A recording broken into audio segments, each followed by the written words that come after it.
할렐루야, 예수님 안에서 반드시 좋은 일이 있습니다.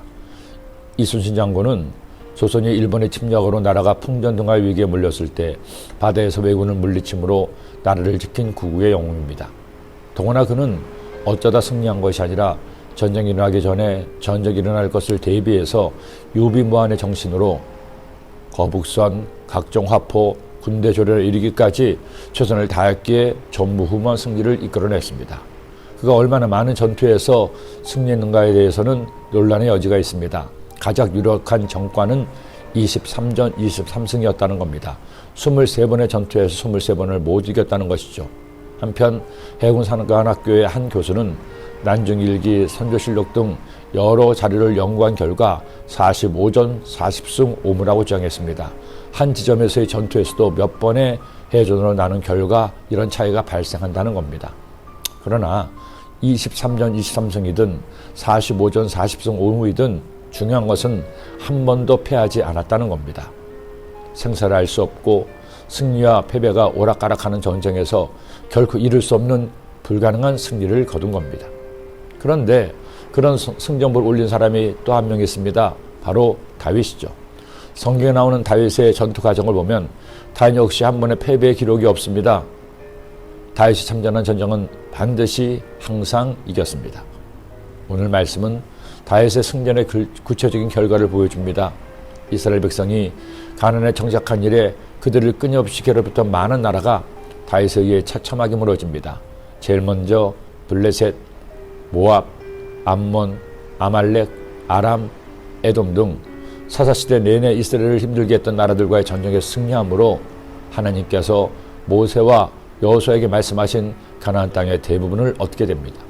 도대체 다윗이 어떻게 이런 놀라운 승리를 거둘 수 있었나요? 이순신 장군에게 거북선이 있었던 것처럼 다윗에게도 비장의 무기가 있었나요? 예, 있었습니다. 다윗의 비장의 무기, 승리의 원동력은 이것입니다.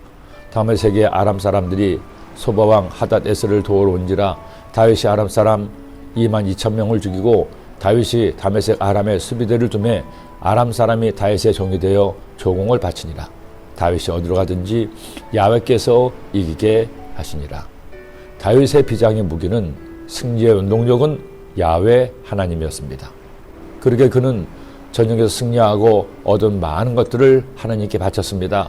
자신을 위해 쓰지 않고 야훼 하나님께 드림으로 훗날 아들 솔로몬이 성전을 건축하는 데 쓰게 했던 겁니다. 그리고 또 하나, 절대로 자신을 자랑하지 않았습니다. 이전의 사울왕처럼 교만하지 않았습니다.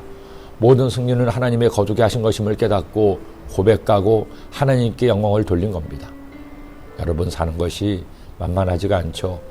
열심히 최선을 다하는데도 실패하고 낙심하기도 하죠. 왜 그럴까요?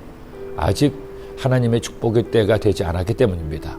아직 내가 하나님께 복을 받을 준비가 채 되지 않았기 때문입니다. 다윗도 처음부터 복을 받은 것은 아닙니다. 복받을 그릇이 준비되기까지 숱한 고난과 역경을 겪어야 했습니다. 그리고 그 고난을 통해 겸손해지고 믿음이 굳건해졌을 때 하나님이 정하신 때가 되자 마침내 복의 시간이 시작된 겁니다. 하나님이 여러분에게 은혜를 주셨습니까? 그렇다면 더 겸손합시다. 절대로 나를 높이지 말고 주님을 높입시다. 사실 우리가 잘난 게 뭐가 있나요? 나의 나된 것이 다 주님의 은혜인데요. 하루하루를 살아가면서 그렇게 주님을 사랑하고 주님이 주시는 복을 기대하며 감사함으로 겸손하게 사는 여러분 되시기를 기도합니다. 기도드립니다. 하나님 아버지, 다윗의 승리의 비결은 야훼 하나님을 믿고 섬기는 데 있었음을 깨닫습니다.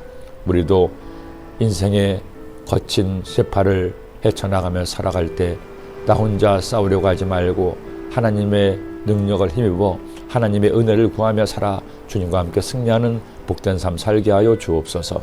예수님의 이름으로 기도드립니다. 아멘.